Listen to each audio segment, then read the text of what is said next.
Hey everybody, I'm Blake Bolden, Franklin P. Johnson, Director of the Drake Relays. Here we are with our second Instagram Live of the Drake Relays in 2020. Really welcome all of you viewers. Really appreciate all the support we've received during these. Especially enjoyed our conversation with Jenny Simpson a couple hours ago. Looking forward to the man, the legend, truly one of the best 200-meter runners in the history of the world. Wallace Spearman. He's going to join us here in a minute. But also, we're looking forward to speaking with Reed Fisher in an hour. Reed, a Drake grad, the three-time defending champion of the men's 5,000. But while we wait for Wallace to join here a second, I just spoke with him.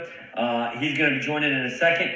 But I do want to remind you that all of our Instagram Live sessions through the Drake Relays are presented by Atlantic Coca-Cola Bottling. They're proud to support the local communities in which they live, work, and play. So I am inviting in here, he's joining us now live, Prince Spearman, Mr. Wallace Spearman, the great track and field 200-meter runner. Here, hit the right button. He's joining us here. He, in 2012, ran 20.02 to set a Drake Relays record. That still stands. Really an incredible mark that I can imagine running on the Blue Oval in April.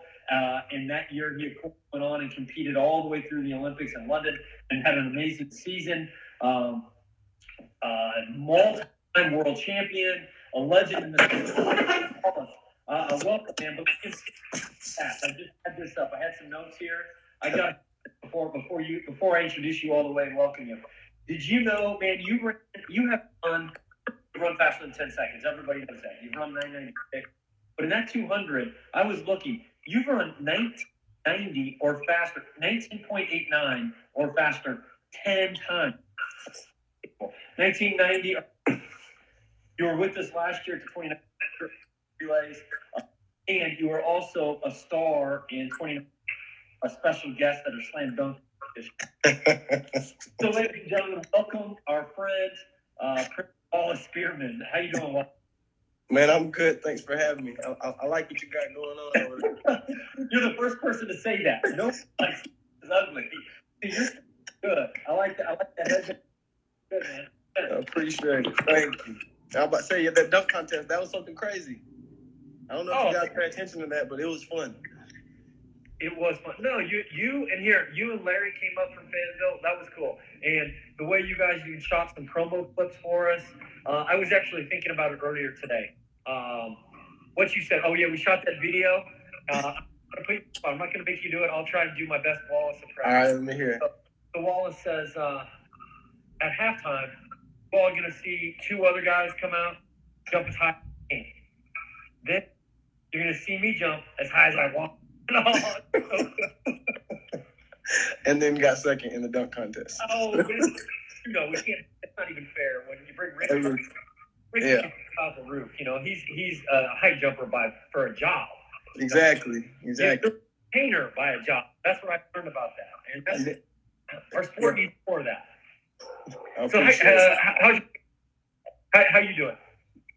Man, I'm good. These times are this quarantine. I think I'm getting to that point in my life where I'm a little stir crazy. But other than that, everything is really well. I still have a little bit of a routine, and I said I was going to train one more year. Actually, Drake Relays last year was my first race out of retirement, so I appreciate that opportunity. And next year, I guess, will be my last year now. So yeah, well, I'm glad to hear it. I know you have taken on a new role in leadership in the sport with some increased involvement with USATF. And I really admire that. And another thing I admire about what you do, not just by training with Larry and bringing him under your wing to the dunk contest and the plays last year, but when I was down in Fayetteville, you introduced me to a half a dozen young athletes that really aspire to do what you've done. So talk about that. Talk about the mentorship you provide to other athletes.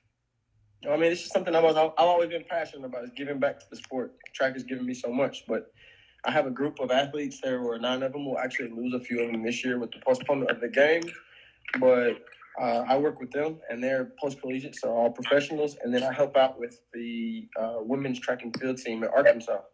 And I told myself I would never coach, but as I got to go and kind of help some of these athletes out, and it started feeling pretty good. And when they did well, and you could see that sheer gratification on their face, and started to like that more and more. So it's my way to be around the sport. Whenever I finish, I can't run around the track anymore. Yeah. Oh, well, I'll tell you, you do it well. And for anybody that has Wallace Spearman as a mentor is in good company. So, I know the dunk contest, and we talked about you're not just in the basketball arena, but on the track. Through your time in Des Moines, whether at U.S. Championships or at the Drake Relays, do you have any special memories that you'd like to share with our audience here tonight?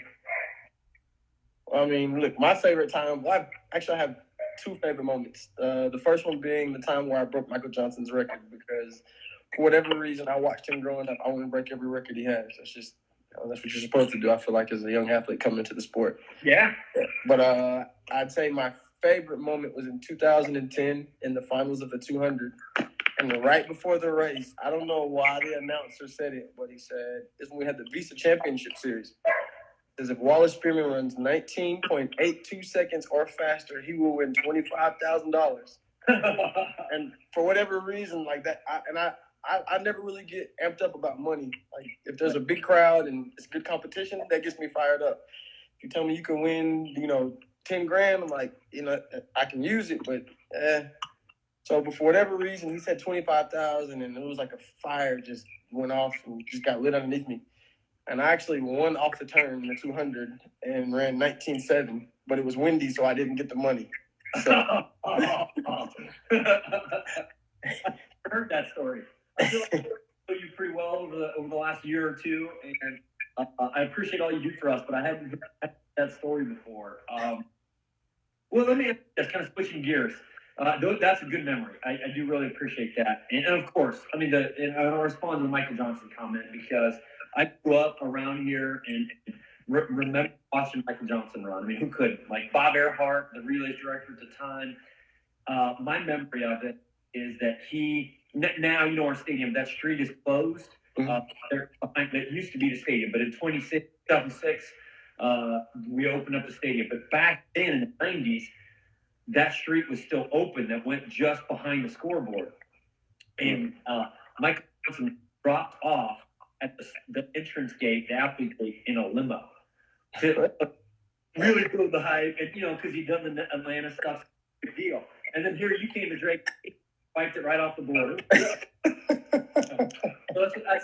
So I'm glad you guys don't have any limo record 200s anymore. So yeah, all right. That's right. You got that out the way. Got it.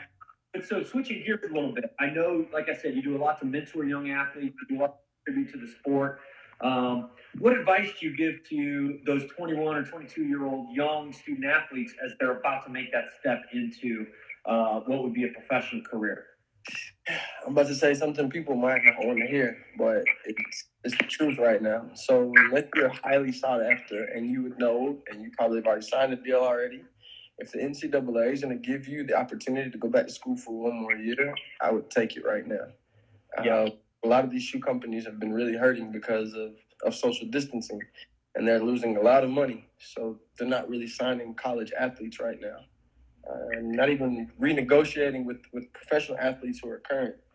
So we have to sit back and see what it's going to look like, what the world looks like, once everything is back to this new normal. Right. So for right now, I wouldn't be worried about going pro. I would try to focus on being disciplined.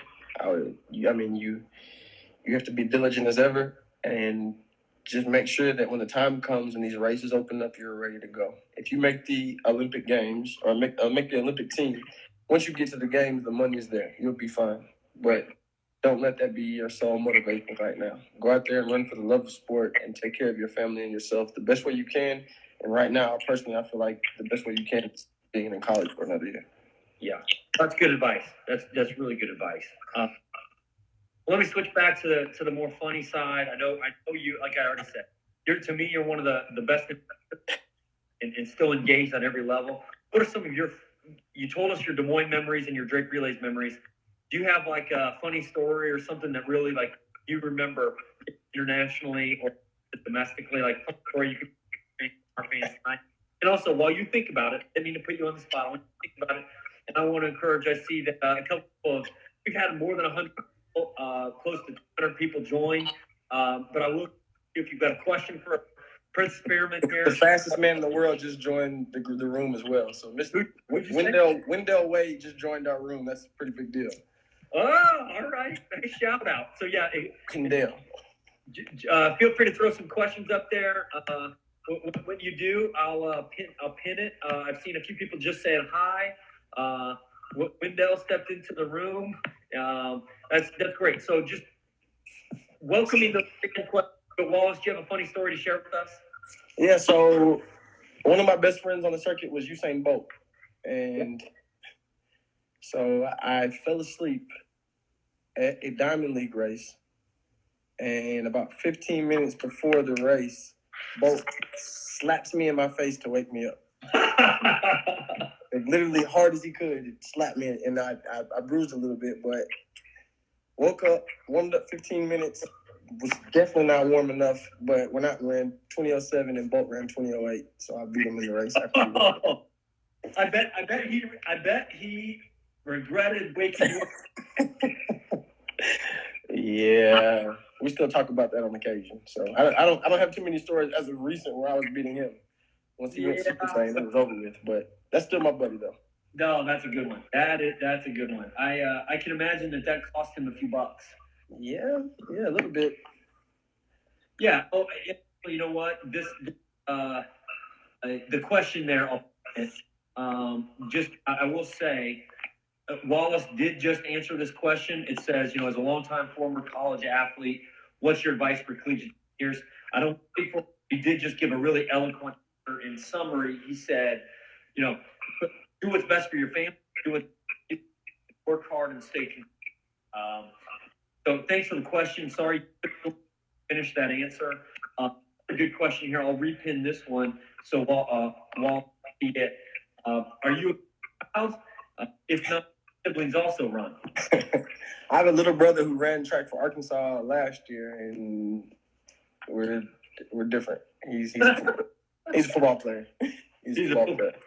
I have a little sister who doesn't have an athletic bone in her body, but I love her to death. She's the brains of the operation. Well, yeah, you got to have that end of the spectrum too. Well, Wallace, I do. First off, man, I always owe you a favor. Now, just add one more. Really appreciate what you do in the sport. Truly, as I said, the mentorship you provide people, but also what you're doing with the USATF board of directors. Our sport needs more athletes who are willing to stand up and talk about what's right for the athletes. Advice you've given here today. I promised you from the beginning we wouldn't last more than 50 minutes. We're about to. Good. Anything like, any words of wisdom, inspiration, anything that's kind of struck you lately since you've been spending more time at home on your own and spending that time in self that you'd like to share with us? Well, I know a lot of people are going to go and stir crazy, and I'm getting to that point. But for me, I had to go back and look at things that I always wanted to do that didn't necessarily have time. So, Rosetta Stone, French, here we go. So just come out the situation better. Now, I'm about to be practicing by myself, so don't judge the accent. So I'm not really sure if this translates to someone who can really speak French well, but I'm going to do my best. But find something you've always wanted to do and go do it now. You have time. Learn how to code, write a book, anything. Good advice. I really admire that you're picking up French. Why? I don't know. I learned Spanish in high school, and I feel like if you can speak French, anytime you go to Europe, most countries either speak French or some variation of an English that you can get by. So with those two languages, I feel like you really get by in Europe. Yeah, that's right. Well, you certainly have spent some time at the Diamond League, and Europe as well as any athlete. So that's probably sound advice for anybody. But that's a really impressive journey that you've taken on in the last few weeks. Really, man, I really appreciate it. And you know what? And maybe if you're just joining us again, here, legend Wallace Spearman, the Drake Relays record holder. 2022 is his lifetime best. No way.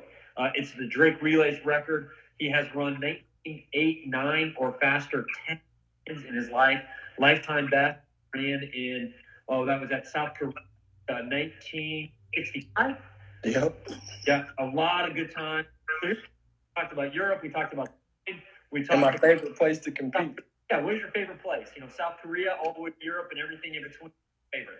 All right, so look, I have a couple favorites. Monaco, just because going through Nice and Monaco is crazy. You see some of like the nicest cars and just nice things in general. I like London just because whenever we go overseas so long, it's nice to go somewhere where they speak English and it's almost like a small version of America.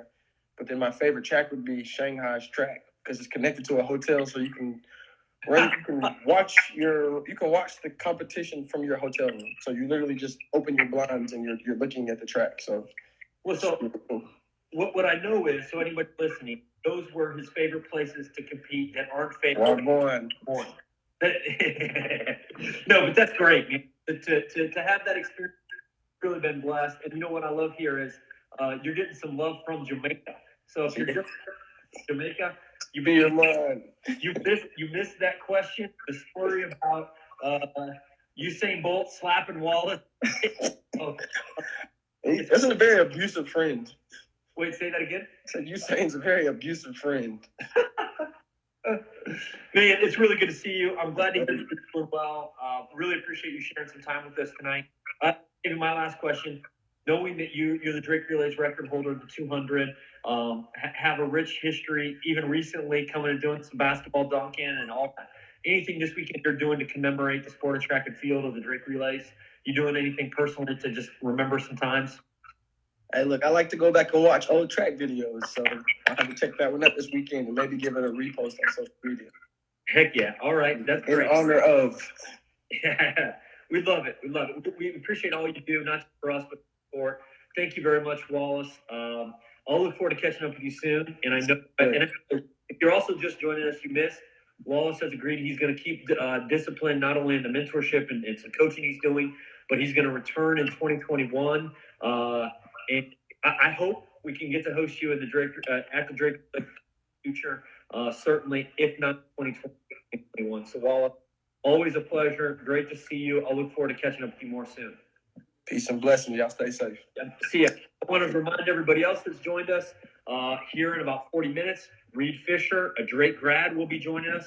And then I do want to just make another special appreciation to Atlantic Bottling, who's brought to life for the Drake Relays. So special thanks to Wallace Spearman. And again, tomorrow, let me give you a quick rundown very, very quickly of who's going to be joining us tomorrow. Tomorrow at 4 o'clock, Olympic finalist Devin Allen will be joining us. At 4:30, a world record holder in the 100 hurdles, Kenny Harrison. Then American record holder in the pole vault, Sam Kendricks. Reigning Olympic champion Omar McLeod from the 110 hurdles.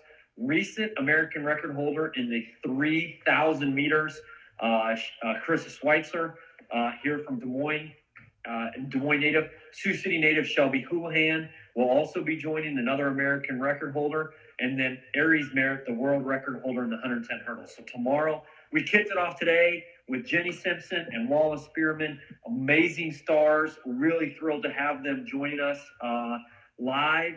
And then tomorrow will be a world-class day. So special thanks to Wallace, and look forward to seeing you all later. All right, bye-bye.